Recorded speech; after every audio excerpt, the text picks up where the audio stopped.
The boy just tasted the caviar that fell on the floor. He accidentally discovered that the $1,000,000 food stunk worse than shit. Since then, he's learned one thing about adult society. Expensive food is just another symbol of money and status. Years later, the boy relied on his own ingenuity to become a world-renowned top chef. He used his excellent cooking skills to play the rich and powerful people in the palm of his hand. But this is only the first step of his revenge on the rich. In order to train a successor to his cooking skills, he sent his assistant around to find a suitable candidate, and a talented girl from a poor family successfully caught his assistant's eye. All the customers who had eaten her fried river noodles were raving about it. The assistant was overwhelmed by the refreshing flavor just by smelling it. Immediately, he handed the girl a business card and said that she shouldn't make a big deal out of it here. However, the girl just silently glanced at it, then reluctantly slipped it into her pocket. In the evening, Lisa searched online for the restaurant on the card. She was surprised to find that the restaurant's head chef was the legendary Chef Paul. Not only were there pictures with various top stars, even ordinary people who want to eat his hand-cooked meals have to make reservations 2 years in advance before they can, and he was the boy who stole the caviar. The next day, Lisa came to the stall to fry noodles as usual. Instead, she saw her assistant in a Ferrari waiting for her to get into the car. Having been poor for half her life, she then decided to head over and give it a try. Lisa was like an ugly duckling who had never seen the world. She was instantly dazzled by the high-class decor. The assistant took her to a fancy kitchen. The cooktops here were all hydrogen-fueled. Even knives of different sizes were prepared in more than a dozen pairs. The cleanliness of the knives could even be used as mirrors. However, just as she was mesmerized,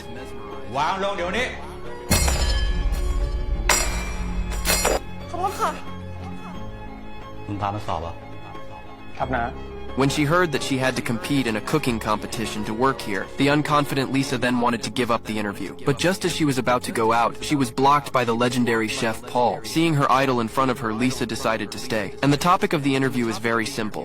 ข้าวผัด Glasses Man instantly relaxed when he heard. It was a piece of cake for him. He was full of confidence as he served a hot portion of rice. Lisa, on the other hand, took a box of overnight cold rice from the refrigerator and picked 2 round, full eggs. Once the peanut oil coated the bottom of the pan, the eggs were directly placed in it for stir-frying. When it was 80% mature, it could be poured into the overnight rice and mixed. Meanwhile, the man with the glasses on the other side is much more elegant. He first melted the butter on the bottom of the pan. When the eggs are cooked to 2 minutes, he adds the Argentine prawns to refresh them. Then he adds peas and diced carrots for color. Then he added the freshly cooked rice and stir-fried it. One is pan-fried on low heat, and the other is stir-fried on high heat. Soon, 2 very different fried rice served on the table. One was full of color and flavor, while the other was dry and grainy. I thought this was a match without suspense.